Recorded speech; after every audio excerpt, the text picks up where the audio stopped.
Hello sir, मैं आपकी थोड़ा मैरिज लाइफ पे आना चाहूँगा। मैरिज लाइफ का सीक्रेट टिप्स यंग लिसनर को देना चाहो। मुझे लगा आपका मैरिज लाइफ काफ़ी सक्सेसफुल है अभी। जी, बिल्कुल, बहुत बहुत मैं लकी हूँ कि मेरे बहुत अच्छे वाइफ़ हैं और दुनिया जो मैं होता हाँ, मेरा फुल्ली अरेंज मैरिज है। एक्चुअली एक प्रोफ़ेसर हैं लखनऊ विश्वविद्यालय, प्रोफ़ेसर बालक दास जी, अब तो रिटायर हो गए।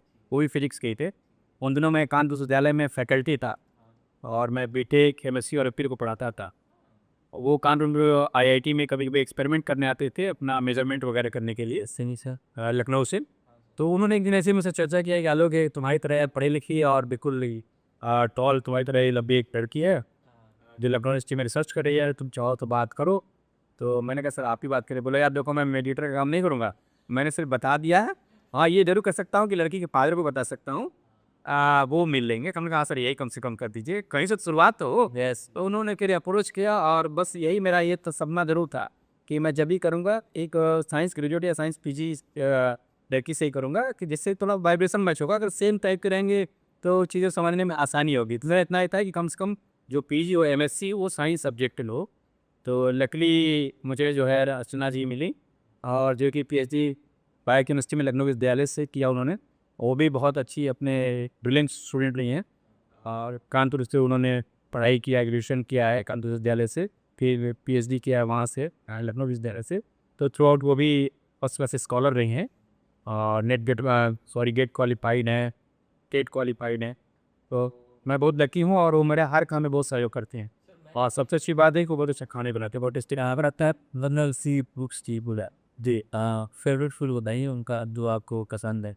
मेरा देखिए कि मैं आप रूरल ऐसी जिन कुकिंग आती है आपको? हम इलाहाबाद विश्वविद्यालय में रहने वाला है छात्र को कुकिंग आती है। कुकिंग आती है। जो कि इलाहाबाद का डीबीसी बहुत फेमस है, दाल बाटी चोखा। ये राइट। ये दाल भात चोखा जो है वहाँ का बहुत फेमस है, हर छात्र लगभग बनाना जानता है।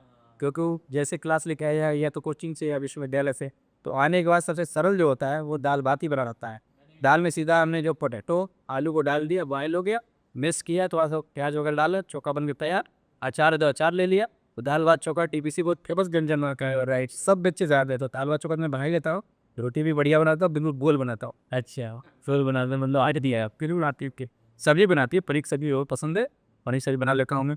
आपको क्या लगता है सर, आजकल नेगेटिव न्यूज़ बहुत आ रहे हैं मैरिज को लेके। आपने देखा होगा कि with in 15 days she had planned her husband murder in वहाँ पे असम में।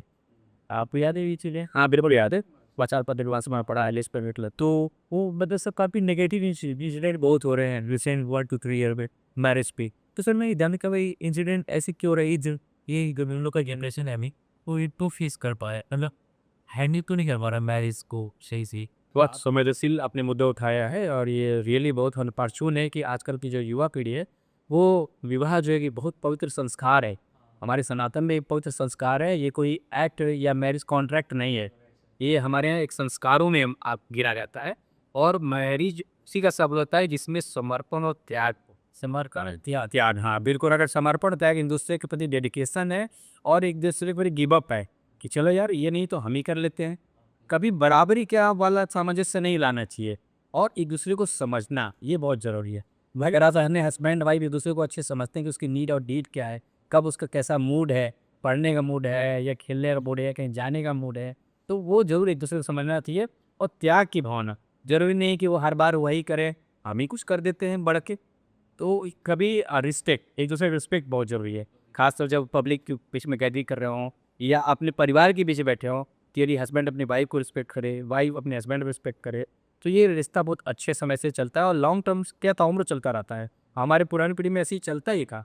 तो रिस्पेक्ट, समर्पण और त्याग अगर आपने लाइफ में कर लिया है और थोड़ा सा टॉलरेंस बढ़ा लिया है, तो आप ज़रूर के जीवन में सफल होंगे। और यही कहीं न कमी आज के जीवन में हो गया। एक तो आज के बच्चे बहुत शॉर्ट टेम्पर्ड हो गए हैं। हाँ, शॉर्ट बहुत ही कह लीजिए कि तुरंत इम्पल्सिव रिस्पॉन्स देने वाले हो गए हैं। चीज़ों को थोड़ा सुनना चाहिए, सहने का भी क्षमता होना चाहिए। अगर आपके अंदर टॉलरेंस नहीं है, पेशेंस नहीं है, तो कहीं न कहीं आपको ये हैमर करता है। अगर आपने 2 बात बोल ही दिया तो फिर उसको सोचिए, समझिए, तुरंत रिस्पॉन्स मत दीजिए। तुरंत से रिस्पॉन्स देने पे अक्सर देखिए वो फिर झगड़ा और उसका माहौल बन जाता है। और झगड़े या इस तरह के माहौल में निर्णय अक्सर गलत होते हैं। बहुत कम ही सही पाते हैं, अक्सर गलत हो जाते हैं। तो मैं सबको यही सलाह दूँगा कि जब भी अगर आपके बीच में कुछ मतभेद भी हो, बैठिए एक साथ, उस पर चर्चा कीजिए, देखिए कहाँ क्या कमी रह गई है। दोष मत निकालिए, अगर किसी का दोष है भी तो बताइए मत कि आपका ये दोष कहाँ है। उसको समझाइए प्यार से कि हाँ ठीक है, हम लोग हो गए, हो सकता है लाइफ में तो देखिए हस्बैंड वाइफ एक बर्तन की तरह है ना, जो 2-4 खनकते रहते हैं, वही लाइफ का मज़ा भी है। लाइफ जो है कि एक तरह से कहते हैं कि बहुत रंगीन है, इसमें इस तरह के उतार-चढ़ाव नहीं भी आएँगे ना, तो भी मज़ा नहीं है। थोड़ा-सा झगड़ा हो, थोड़ा-सा रूठना हो, थोड़ा मनाना हो, थोड़ा घूमना हो, थोड़ा नातेदार रिश्तेदार के यहाँ जाना हो गया, सब जब मिल के रहेंगे ना तभी लाइफ का मज़ा है। तो इसीलिए मैं सबसे यही कहूँगा कि यदि आपने शादी किया है तो अपने पार्टनर का पहले तो रिस्पेक्ट करना सीखें। उनके प्रति समर्पित रहें, त्याग करें। हाँ, उसके बाद कुछ जो आजकल देखते हैं अक्सर एक्स्ट्रा मैरिटल अफेयर्स हो जाते हैं, यस वो नहीं होना चाहिए। अगर आपने शादी कर लिया है तो पूरा आपका जो समर्पण होना चाहिए अपनी पत्नी को लेकर होना चाहिए, अपने पति को लेकर होना चाहिए। अगर आपके इस तरह कुछ गतिविधियों में संलिप्त रहे हैं तो उसको तुरंत इमीडिएटली मुझे लगता है समाप्त कर देना चाहिए या उससे दूर हो जाना चाहिए, क्योंकि आगे आने वाले भविष्य को ये हैमर करेगा। क्योंकि देखिए सबका अपना कुछ ना कुछ पास्ट होता है, पास्ट में गलतियाँ भी होती है, अच्छी भी चीज़ होती है, तो वहाँ पे उसको मिट्टी डाल देना चाहिए और एक अच्छी लाइफ बितानी हो तो दोनों को एक दूसरे की सच्चाई बताकर आगे की लाइफ बढ़नी चाहिए। वो त्याग समर्पण बहुत ज़रूरी है। थोड़ा सा अपने अंदर टॉलरेंस लाइए, थोड़ा सा जो है सहनशीलता ले आइए, तो मुझे लगता है लाइफ बहुत ही आनंद है। ये भगवान का दिया हुआ सबसे बड़ा गिफ्ट है भाई। आप देखिए सनातन की बात करें तो हम 84 लाख योनियों की बात करते हैं। 84 लाख योनि में मानव का जीवन मिला है भाई। मानव जीवन में जिसके अंदर IQ है, जो अपने दिमाग का इस्तेमाल कर सकता है। अगर हमने दिमाग का इस्तेमाल नहीं किया है और लड़ाई में और इधर-उधर की बातों में किसी कहने मात्र से किसी के ऊपर हम क्रोधित हो गए या गुस्सा कर लिया, तो ये अच्छी बात नहीं है ना। हम लोग अपना खुद का IQ हम इस्तेमाल करते हैं, अपना विवेक इस्तेमाल करें और कभी-कभी सही चीज़ें भी हैं तो उसको हमें घूट पी भी लेना चाहिए। क्योंकि कभी-कभी 100 खराब चीज़ें अगर हुई हैं और अगर उससे उसके अंदर एक अच्छाई है और उससे आपकी लाइफ बन सकती है, तो कुछ उसकी गलतियों को क्षमा भी करना चाहिए। क्षमा एक सबसे बड़ा सीख है। क्योंकि एक छोटी सॉरी वर्ड है, बोल दीजिए सामने वाला का ईगो सैटिस्फाइड हो जाता है। आराम से आप आगे काम करिए। तो इसलिए हस्बैंड वाइफ एक बहुत ही बढ़िया एक तरह से रिश्ता होता है और मुझे लगता है एक दूसरे का इसीलिए अर्धांगिनी बोला जाता है। यानी एक दूसरे को समझने के लिए इससे बढ़िया कोई रिश्ता हो ही नहीं सकता है। आधा-आधा समर्पण दोनों का अगर हो जाए तो पूरा मिलके एक होता है। इसीलिए देखिए महादेव, शिवा, पार्वती को देखिए इतने बड़े उदाहरण है वो, ठीक है?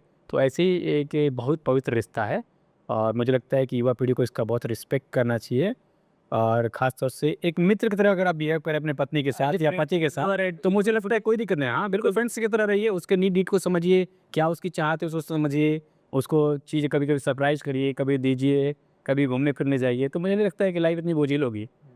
थोड़ा बहुत लाइफ में सौरो भी आता है, ऐसा नहीं है। लेकिन वो देखिए अगर सुख अगर नहीं है लंबे समय तक, दुःख भी लंबे समय तक नहीं रहता है। ये सब क्षणभंगुर है। थोड़े समय के लिए सुख, कभी दुःख, कभी खूब सुख, कभी गम, ये तो चलता रहता है, ये तो लाइफ का हिस्सा है। आलोक सर, पेरेंटहुड पे आना चाहूँगा। पेरेंटहुड पे जैसे आप फादर हो रहे हैं, कितने बच्चे हैं सर आप भी? मेरा एक ही बेटा है, एक बेटा है। बहुत का प्यारा बच्चा है अबीर। जी। बहुत सर बढ़िया। तो सर जैसे आप पेरेंट्स हैं, आपके आपके कुछ ऐसा ख्वाब है जो आप अपने बच्चों के थ्रू पूरा करवाना चाहते हो? ऐसा मतलब कुछ ख्वाब है आप? जी, मैं अपने बच्चों को हमेशा ये सीखता हूँ पहले कि डिसिप्लिन, अनुशासन लाइफ में अगर सफल पाना है तो अनुशासन होना बहुत ज़रूरी है। अनुशासन का ये मतलब नहीं कि मैं उसको हैमर करता हूँ, स्ट्रिक्ट नहीं। नहीं, स्ट्रिक्ट वही बता रहा हूँ कि स्ट्रिक्ट है अनुशासन का ही मीनिंग में आता है कि स्ट्रिक्ट।